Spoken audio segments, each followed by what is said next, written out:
तो hi everyone, आज हम लोग बात कर रहे हैं एनिमल किंगडम के लेक्चर नंबर 2 के बारे में। देखो, एनिमल किंगडम का लास्ट क्लास में हमने स्टडी कर लिया था कि बेसिस ऑफ क्लासिफिकेशन क्या क्या होता है। तो उसमें से हमने फर्स्ट क्लासिफिकेशन को अच्छे से पढ़ लिया था, जिसका नाम था लेवल ऑफ ऑर्गेनाइजेशन। और हमने और भी डिफरेंट टाइप्स की चीजें, जैसे कि फाइलम क्या होता है, एनिमल किंगडम में कितने फाइलम होते हैं, उनके नाम के बारे में पढ़ लिया। आज हम लोग बात करेंगे इस सेकेंड बेसिस पर, जिसका नाम है सिमेट्री। ठीक है, तो हम लोग सिमेट्री की बात आज करने वाले हैं कि सिमेट्री एग्जैक्टली क्या होती है। ठीक है, तो आपने पढ़ा था ऑलरेडी लास्ट क्लास की, सिमेट्री जो है वो दो टाइप्स की है, एक रेडियल सिमेट्री और एक बायलैटरल सिमेट्री है। ठीक है, तो आइए स्टार्ट करते हैं। ये सब हम लोग पढ़ चुके थे लास्ट क्लास, और इसको आगे बढ़ाता हूँ मैं। ये सब हो गया था। यहाँ से सिमेट्री स्टार्ट है। ठीक है, देखो सिमेट्री। देखो, तो सिमेट्री में, देखो सिमेट्री क्या है। पहली बात तो सिमेट्री से मैं सिंपल सा एक बात बोलूँ, जैसे मान लो यहाँ पर आपके पास एक स्फेरिकल स्ट्रक्चर है या बॉल है, मान लो स्फेरिकल बॉल है, सपोज करो ऐसा कुछ। ठीक है, अब जो स्फेरिकल बॉल जो है, अगर आप इस स्फेरिकल बॉल को,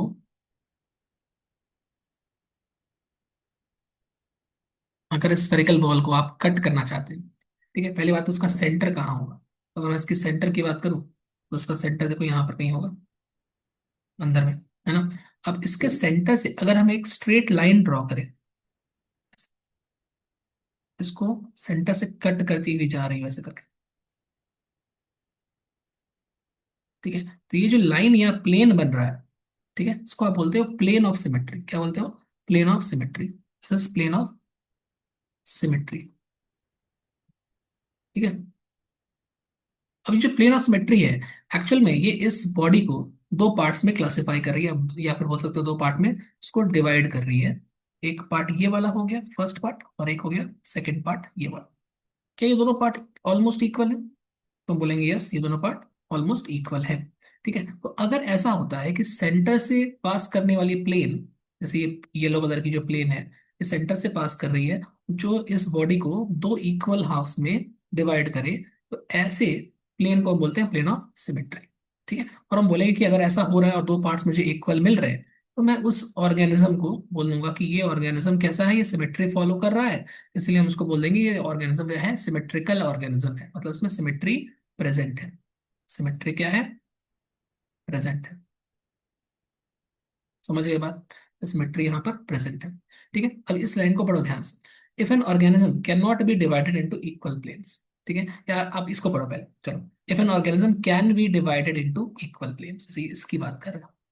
organism can be divided to equal planes by passing a line through its centre. ठीक है, या प्लेन भी आप बोल सकते हो, प्लेन से पास, ये प्लेन या लाइन जो भी है। ठीक है, then the organism is said to be symmetrical. तो आप क्या बोलोगे? सिमेट्रिकल ऑर्गेनिज्म बोलो। और अगर कोई ऑर्गेनिज्म सिमेट्रिकल है, देन वो सिमेट्री दो टाइप्स की हो सकती है। एक हो सकती है रेडियल सिमेट्री, और एक हो सकती है बाइलैटरल सिमेट्री, जो नीचे लिखा होगा। ठीक है, उसकी बात भी करेंगे कि वो क्या है, ना समझ में आ गया। अच्छा, अगर मान लो कि कोई ऐसा स्ट्रक्चर या कोई ऑर्गेनिज्म है, ठीक है, मान लो ये कुछ इस तरह का है, इस तरह का है। ठीक है, और मैं इसको बोलो कि अच्छा मान लो यहाँ पे इसका सेंटर मान लो। ठीक है, और इसको मैं ऐसा कट करना चाह रहा हूँ। ठीक है, मैं इसको यहाँ से ऐसे इस प्लेन के थ्रू कट करना चाह रहा हूँ। मैंने कट कर दिया, मुझे दो पार्ट्स मिले, one part, first part and second part. क्या ये दोनों पार्ट इक्वल है? नहीं है, है ना, नॉट इक्वल। तो जब इसको प्लेन से, हम सेंटर से जो लाइन ड्रॉ कर रहे हैं या प्लेन ड्रॉ कर रहे हैं, इसको कट करने के बाद उस प्लेन के दोनों साइड में इक्वल पार्ट्स नहीं मिल रहे, तो मैं बोलूंगा कि ये सिमेट्री फॉलो नहीं कर रहा, मतलब ये कैसा है, ए सिमेट्रिकल है ना।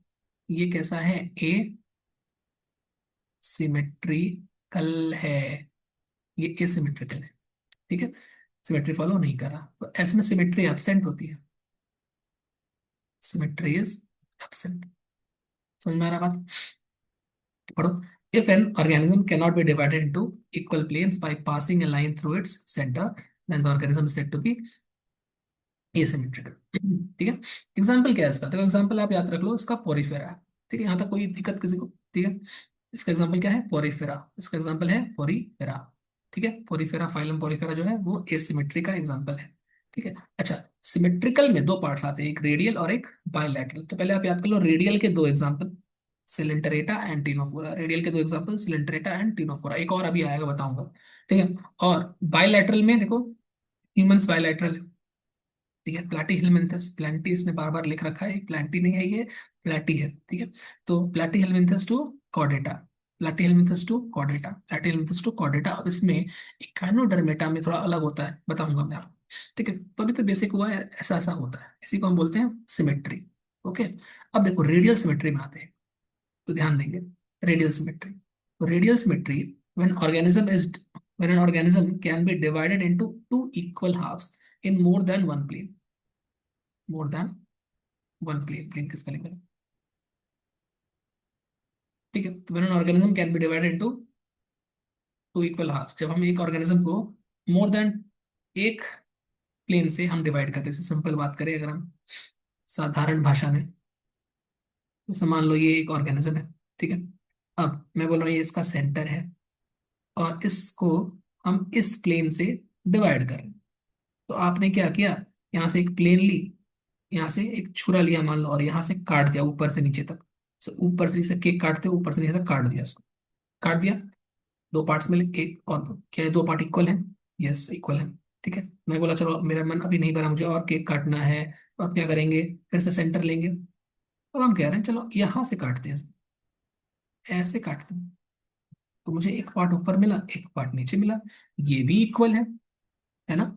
अच्छा, मैंने बोला मेरा और काटने का मन कर रहा है, तो यहाँ पर ये सेंटर है, और मैंने इसको ऐसे काटा, एक, दो, क्या ये इक्वल है? बोलो हाँ इक्वल है, बिल्कुल। तो अब की बार मैंने बोला चलो ऐसे काट के देख लो, एक यहाँ मिला, एक यहाँ मिला, इक्वल है, इक्वल है। मतलब एक से अधिक प्लेन पर कट करने, ऐसे काटो, चाहे ऐसे काटो, चाहे ऐसे काटो, चाहे वैसे काटो, कैसे भी काटो, हर जगह से इक्वल मिल रहा है। तुम इनफाइनाइट नंबर ऑफ प्लेन से कट कर सक करके देख लो, कैसे भी काट के देखो, सेंटर से पास होना चाहिए, ऐसा नहीं कि ऐसे ऐसे काट दिए, ये नहीं, ऐसे नहीं चलेगा। सेंटर तो यहाँ है ना, सेंटर के थ्रू लाइन को पास करा के काटना है।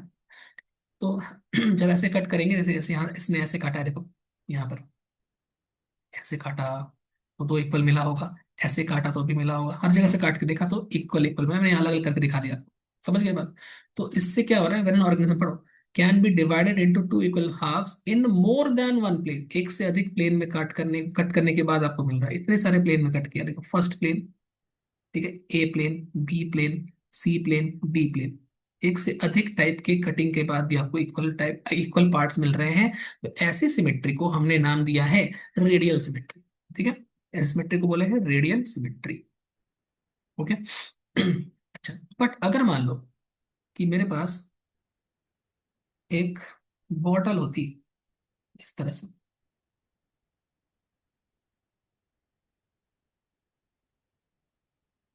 ठीक है, मान लो ऐसी बॉटल, मैंने गंदी बॉटल बना दी,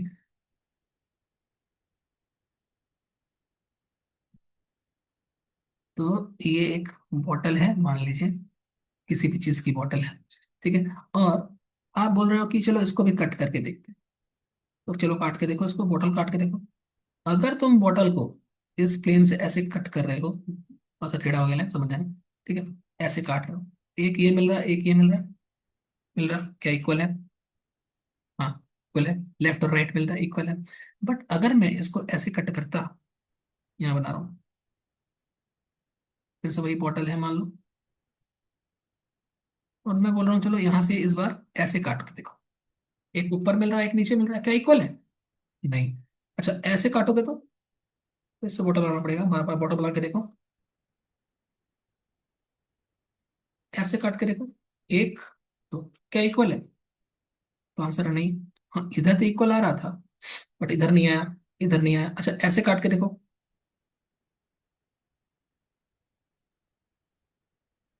है ना, क्या इक्वल है? नहीं, है ना? तो कट यहाँ भी हो रहा है, लेकिन इक्वल पार्ट्स में कट नहीं हो रहा। हाँ, इक्वल पार्ट्स में सिर्फ एक साइड से कट हो सकता है, सिर्फ एक प्लेन से ही आप इक्वल पार्ट में कट कट कर पा रहे हो। मतलब सिमेट्री तो प्रेजेंट है, इक्वल पार्ट मिल तो रहा है, बट सिर्फ एक जगह पर मिल रहा है। ठीक है, वो ये वाली जगह। तो अगर एक ही जगह से आपको इक्वल पार्ट मिलता है, बाकी हर प्लेन से नहीं मिलता, तो आप उसको रेडियल नहीं बोलोगे, आप उसको बाईलैटरल बोलोगे। बाईलैटरल मतलब दो साइड साइड से कट कर रहे हैं, तो दो पार्ट्स इक्वल मुझे मिल रहे हैं, बट एक ही जगह से मिल रहा है, मतलब साइड साइड, लेफ्ट और राइट मिल रहा है, हर जगह से नहीं मिल रहा। बट ये इस वाले केस में देखो, इसमें हर जगह से इक्वल मिल रहा है। उसको रेडियल बोले। रेडियल मतलब रेडियस की तरह अगर आप पास कर रहे हो, डायमीटर पास कर रहे हो, तो रेडियस की तरह कहीं से भी कट करोगे तो इक्वल मिलेगा। बट बायलैटरल में बस दो ही साइड इक्वल मिलेगी, लेफ्ट और राइट, और कहीं से इक्वल नहीं मिलेगा। तो ये सिमेट्री दोनों ही होती है, बट एक में हर जगह से होती है और एक में सिर्फ एक जगह से होती है। ठीक है, जहां हर जगह से होती है उसको रेडियल बोलते हैं, जहां सिर्फ एक जगह से होती है उसको उसको बायलैटरल बोलते हैं। समझ गए बात? ठीक है, तो when an organism is cut into two equal halves only from one plane, सिर्फ एक प्लेन से कट हो रहा है, ठीक है, then it is called bilateral symmetry। Symmetry यहाँ भी है but it is called bilateral symmetry। Again Platyhelminthes से कॉर्डेटा तक bilateral symmetry देखने को मिलती है। अब बात कर लेते हैं एक एक्सेप्शनल केस का जो नीट में पूछा गया है। ठीक है, वो है एकानोडर्मेटा का, जो मैं ऊपर आपको बताया वैसे थोड़ा सा। तो एकानोडर्मेटा में लाइफ के डिफरेंट स्टेजेस होते हैं। एक होता है बच्चा एकानोडर्मेटा, जब वो छोटा बच्चा था तब उस समय लार्वा था जब, ठीक है, लार्वल स्टेज। और एक होता है एडल्ट, बड़ा हो गया, ठीक है, एडल्ट स्टेज है। जो लार्वल स्टेज में जो लार्वा होता है एकानोडर्मेटा का, उसमें बाइलैटरल सिमेट्री देखने को मिलती है। और जब एडल्ट हो जाता है तो उसमें रेडियल सिमेट्री देखने को मिलती है। आप इसको ऐसे याद कर लो, रेडियल, ठीक है, रेडियल। और एक ये लिख लो, लार्वल। मैं याद कराने का तरीका बता दे रहा हूँ। जैसे मैं बोल रहा हूँ कि अगर रेडियल है तो उसमें देखो एडी दिख रहा है, एडी, एडी माने एडल्ट, या एडल्ट में एडी दिख रहा है, एडी मतलब रेडियल। ठीक है, तो एडल्ट स्टेज में क्या मिलेगा? रेडियल मिलेगा। एकानोडर्मेटा के, सिर्फ एकानोडर्मेटा की बात हो रही है, सबकी बात नहीं हो रही है, सिर्फ एकानोडर्मेटा एक्सेप्शन है। ठीक है, और लार्वल की बात करें तो लार्वल में देखो एल है, ठीक है, यहाँ भी एल है, यहाँ भी एल है। एल का मतलब यहाँ हो गया बाईलैटरल में एल है, देखो यहाँ भी एल है, यहाँ भी एल है, दो एल है ना। तो ऐसे याद कर लो कि बाईलैटरल है लार्वल स्टेज में, और रेडियल में एडी है, एडी से एडल्ट याद कर लो। ठीक है, तो एडल्ट स्टेज जो एकानोडर्मेटा का होता है वो रेडियल सिमेट्री शो करता है, और लार्वल स्टेज एकानोडर्मेटा का बाईलैटरल सिमेट्री शो करता है। ठीक है,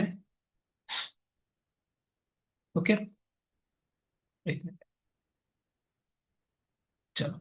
तो ये हो गया आपका second number, basis of classification, इसको बोलते हैं सिमेट्री। ठीक है, अब चलते हैं थर्ड नंबर पर। थर्ड नंबर क्या है? थर्ड नंबर है जर्म लेयर्स। ठीक है, थर्ड नंबर क्या है? Germ layers. तो नंबर 3, जर्म लेयर्स। देखो, sperm and ovum, sperm and बहुत सारे ओवम होंगे तो ओवा बोलेंगे। अभी आपको भी सिखाया ना, और आ, है ना, फाइलम वाइला, लास्ट क्लास में बताया था। ठीक है, ओवम ओवा। तो स्पर्म्स एंड ओवम, या ओवा, फिलहाल एक ही ओवम फ्यूज करता है एक स्पर्म के साथ, तो sperm and ovum fuse to form zygote. ठीक है, स्पर्म और ओवम, इसे मान लो ये ओवम है और ये स्पर्म, ये आकर इससे फ्यूज करता है। ठीक है, तो इससे जब फ्यूजन हो जाता है, जब ये आके इससे मिल जाता है ऐसे करके, इसके मिलने से बनता है जाइगोट। क्या बनता है? जाइगोट। ठीक है, और यही जाइगोट आगे चलकर जब डिवाइड करता है, एक से दो, दो से चार करके, तो ये बनाता है एम्ब्रायो। ठीक है, एम्ब्रायो। ठीक है, तो एम्ब्रायो बन जाता है। अब एम्ब्रायो आगे चलकर और डिवाइड करता है, उसमें तीन लेयर बनते हैं, तो 3 लेयर्स बन जाते हैं। ये 3 लेयर्स क्या क्या होते हैं? सबसे बाहर का जो लेयर होता है उसको बोलते हैं एक्टोडर्म। क्या बोलते हैं? एक्टोडर्म। मिडिल का जो लेयर होता है उसको बोलते हैं मीजोडर्म। और जो अंदर का लेयर होता है उसको बोलते हैं एंडोडर्म। तो 3 लेयर होते हैं। एक्टोडर्म सबसे बाहर का, मीजो मतलब बीच का, और एंडो माने अंदर का। 3 लेयर हो गए जो इस एम्ब्रियो के बनते हैं। ये 3 लेयर जो होते हैं, इन्हीं से बॉडी के डिफरेंट पार्ट्स बनते हैं। और क्योंकि ये बॉडी के डिफरेंट पार्ट को जर्मिनेट करता है, बनाता है, इसलिए इनको हम जर्मिनल लेयर कहते हैं या फिर जर्म लेयर्स कहते हैं। समझ गए बात? ठीक है, तेरे को ये लाइन पढ़ो, these layers are called germ layers and they develop to form different parts of the body, या different organs of the body. ठीक है, इसी को जर्म लेयर्स कहते हैं, नाम याद कर लेना। आगे बढ़ते हैं। अच्छा, अब देखो, अब इन 3 लेयर्स में किसी किसी ऑर्गेनिज्म के अंदर दो ही लेयर बनता है। ठीक है, तो उस आधार पर हम डिफरेंट टाइप के ऑर्गेनिज्म को दो टाइप्स में डिवाइड कर सकते हैं। जिस एनिमल के अंदर जिस एनिमल के अंदर ये तीनों लेयर पाया जाएगा उसको आप बोलोगे ट्रिप्लोब्लास्टिक। ट्रिप्लो माने 3, ठीक है, ट्रिप्लोब्लास्टिक। मैं लिख दे रहा हूं दोबारा, ट्रिप्लोब्लास्टिक। और जिसके अंदर सिर्फ दो ही लेयर पाया जाएगा उसे कहोगे डिप्लो ब्लास्टिक। डिप्लो माने 2, ट्रिप्लो माने 3। ठीक है, तो दो जर्म लेयर्स क्या क्या होते हैं, ये प्रिमिटिव टाइप का होता है। दो लेयर का नाम देखो, एक्टोडर्म, एंडोडर्म, बीच का कोई लेयर नहीं है। और इसमें तीन है, एक दो तीन, एक्टोडर्म, मेसोडर्म, एंडोडर्म। ठीक है, तो फर्क यहाँ पर मेसोडर्म का है ना। तो अब देखते हैं इसको। अब जैसे देखो यहाँ पर एक्टोडर्म और एंडोडर्म का अरेंजमेंट कैसा है। यहाँ पे ये जो तीन लेयर्स है उसको यहाँ पे कट करके दिखाया गया। मान लो कोई एनिमल है, ये कोई एनिमल है। ठीक है, जैसे कि मान लो आलू है, आलू को आप ऐसे काटोगे, तो काटोगे यहाँ से काटोगे मान लो, तो ये पार्ट जो दिखाई पड़ेगा ये वाला, उसको ही अगर हम ऐसे गोल करके बनाए, तो उसके अंदर अगर हमको दो लेयर दिख रहा है, एक बाहर का और एक अंदर का, तो मैं बोलूंगा ये बाहर का लेयर क्या हो गया, एक्टोडर्म, और अंदर का लेयर क्या हो गया, एंडोडर्म, ऐसे करके। तो ऐसे भी किसी एनिमल को जब आप काट रहे हो ऐसे, तो उसके अंदर आपको लेयर नजर आते हैं, उन्हीं लेयर को गोल करके यहाँ पर बनाया गया है, समझे। तो ये देखो यहाँ पर सबसे बाहर का जो लेयर है ये वाला, ये डिफरेंट सेल से बना हुआ है। एक एक जो स्ट्रक्चर यहाँ पर बना रहा हूं मैं ऐसे गोल ब्लैक कलर से, ये इंडिविजुअल सेल्स है, समझे। ये सेल का न्यूक्लियस है। तो ये जो सेल का जो लेयर बन रहा है जो बाहर की तरफ है, इसे हमने नाम दे दिया, क्या नाम दिया, इसे हमने नाम दे दिया एक्टोडर्म। इसे नाम दे दिया एक्टोडर्म। ठीक है, ऐसे ही जो अंदर का जो लेयर होगा ये वाला इसकी बात कर रहे हैं। यहाँ भी बहुत सारे सेल्स होंगे, सेल का ग्रुप बन रहा है ना। तो ये जो सेल का ग्रुप बन रहा है ये वाला अंदर वाला, इसको बोल देंगे एंडो। एंडो माने अंदर, एक्टो माने बाहर। ठीक है, अब इन दोनों के बीच में, एक्टो और एंडो दोनों के बीच में यहाँ पर कुछ जेली जैसा, मतलब सॉलिड नहीं, सेल से नहीं बना है, लिक्विड और सॉलिड का मिक्सचर जेली होता है, दोनों के बीच का स्टेट है। जेली सा चिपचिपा सा सेमी सॉलिड स्ट्रक्चर होता है, इसको हम बोलते हैं मीजोग्लिया। क्या बोलते हैं, मीजोग्लिया। ये कोई लेयर नहीं होता, बस बीच में प्रेजेंट होता है सपोर्ट के लिए। ठीक है, ये जेली लाइक नॉन सेलुलर है, सेल से नहीं बना है, नॉन सेलुलर है। Jelly like non cellular mesoglea is present, और इसका कोई फंक्शन फिक्स एज सच नहीं है। ठीक है, अनडिफरेंशिएटेड है ये, इससे डिफरेंट टाइप के सेल्स नहीं बना पा रहा है, ये सेल्स नहीं बने। और देखो, जब किसी सेल का डिफरेंशिएशन होता है ना, तो उसको एक फंक्शन दे दिया जाता है कि तुमको आज से यही काम करना है। ऐसे मान लो मैं बोल रहा हूँ मेरे पास ग्रुप ऑफ सेल है, और वो ग्रुप ऑफ सेल के पास फंक्शन क्या है, डाइजेशन उसका फंक्शन, उसका काम है डाइजेशन करना। तो मैं कहूंगा अच्छा उस ग्रुप ऑफ सेल का फंक्शन फिक्स हो चुका है कि भैया इनको बस डाइजेशन ही करना है, और अगर तुमको डाइजेशन करना है तो मतलब तुम डिफरेंशिएट हो चुके हो। ठीक है, तो डिफरेंशिएशन होने का मतलब हो रहा है कि उसका फंक्शन फिक्स हो चुका है। ठीक है, अगर फंक्शन फिक्स नहीं हुआ है तो उसको बोलेंगे अनडिफरेंशिएटेड। तो यहाँ पर जो ये जो मिजोग्लिया है, इसका कोई पर्टिकुलर फंक्शन फिक्स नहीं किया गया, साइन नहीं किया गया, दैट्स वाई हम बोलते हैं कि ये अनडिफरेंशिएटेड है। ठीक है, यही है। तो ये रहा मेसोग्लिया। अच्छा, एग्जाम्पल क्या हो जाएगा इसका, तो इसका एग्जाम्पल है सेलेंटरेटा से लेकर टीनोफोरा। दो एग्जाम्पल है, मतलब सेलेंटरेटा और टीनोफोरा, दोनों के अंदर दो डिप्लोब्लास्टिक होता है, दो लेयर होते हैं, एक्टोडर्म और एंडोडर्म, बीच में मेसोग्लिया होता है। बात समझ में आ गई। अब चलते हैं ट्रिप्लोब्लास्टिक की तरफ। तो आइए बात करते हैं ट्रिप्लोब्लास्टिक की। देखो, ट्रिप्लोप्लास्टिक की बात करें, तो यहाँ पे आप देखोगे, ये देखो फिर से सेल का लेयर है। तो आप आपने देखा ही कि बाहर का जो लेयर होता है उसको हम क्या नाम देते हैं, उसे हम कहते हैं एक्टोडर्म, है ना। तो ये जो बाहर का जो लेयर आप देख रहे हो, ये वाला सारा का सारा सेल का ग्रुप जो बन रहा है, ये है एक्टोडर्म। फिर अंदर का एक बन रहा है, ये वाला, ये जो ग्रुप बन रहा है सेल्स का, इसको बोलोगे एंडोडर्म। ये क्या है, एंडोडर्म। तो एक हो गया एक्टोडर्म बाहर का, एक हो गया एंडोडर्म, सॉरी।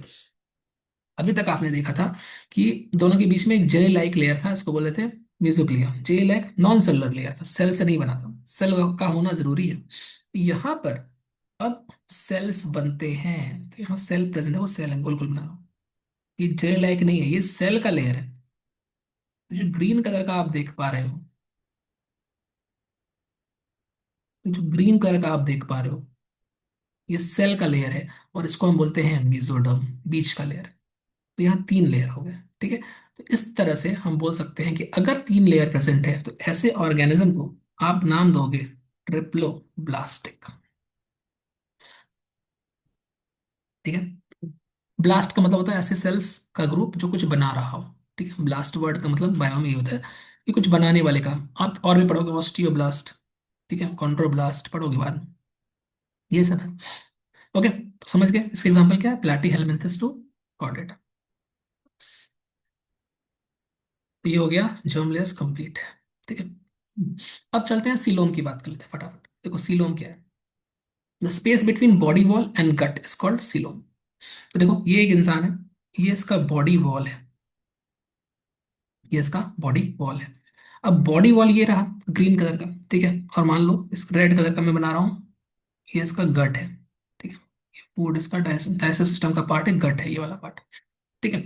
अब इन दोनों के बीच में जो स्पेस दिख रहा है आपको, स्पेस दिख रहा है, ये जो स्पेस है ये वाला ब्लू कलर का बना है, खाली जगह बीच में, इसी को क्या बोलोगे, इसको बोलोगे सीलोम। ठीक है, space between body wall and gut is called coelom. जैसे यहाँ देखो ये जो स्पेस है ब्लू कलर का, ये वाला ये वाला ये सब सीलोम है। ठीक है, सिंपल तरीके से मैं बता दिया। और किनारे किनारे पे क्या है, बॉडी वॉल है। ठीक है, मतलब जो ग्रीन कलर का मैंने बनाया था आपके लिए, ये वाला पार्ट, ये जो पार्ट है ये वाला और ये वाला, ये है बॉडी वॉल, सॉरी। और जो बीच का पार्ट है ये वाला, ये है गट या डाइजेस्टिव ट्रैक्ट बोल सकते हो, जो बोलना बोलो। ठीक है, तो ब्लू वाला पार्ट जो है वह सीलोम, वही लिखा है यहाँ पर। समझ गए बात ना। सीलोम जो होता है ना, उसकी जो लाइनिंग होती है या बोल सकते हो कवरिंग, उसके ऊपर का जो कवर होता है वो मेसोडर्म के द्वारा बना होता है। ठीक है, तो सीलोम के ऊपर मेसोडर्म की एक लाइनिंग होती है। ठीक है, ये लाइन पढ़िए। Coelom body cavity lined by mesoderm होगा, body cavity lined by mesoderm. यहाँ तक body cavity lined by mesoderm. ठीक है, और ये लाइन पढ़ो। Body cavity formation occurs by splitting mesoderm. Body cavity का फॉर्मेशन स्प्लिटिंग से भी हो सकता है, कैसे होता है वो दिखाता हूँ मैं आपको। फिलहाल अभी याद रखो कि बॉडी कैविटी के अंदर मेसोडर्म भी होता है, कैसे होता है तो अभी जो आपने ऊपर डायग्राम देखा वहां देखो। यहाँ पर ये बॉडी वॉल है, और यहाँ पे हम वो सेल्स बना रहे हैं मेसोडर्म के, ये मेसोडर्म बन गया, ये मेसोडर्म बन गया।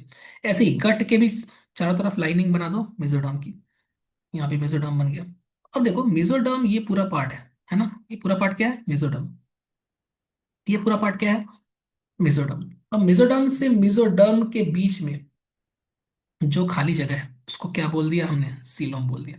ठीक है, ऐसे ही ये देखो मेसोडर्म है गट की लाइनिंग में, बॉडी वॉल की लाइनिंग में भी क्या है मेसोडर्म है। यहां से लेकर यहां तक जो गैप बन रहा है, सॉरी, उसको भी क्या बोल दे रहे हो, उसको भी बोल दे रहे हो सीलोम,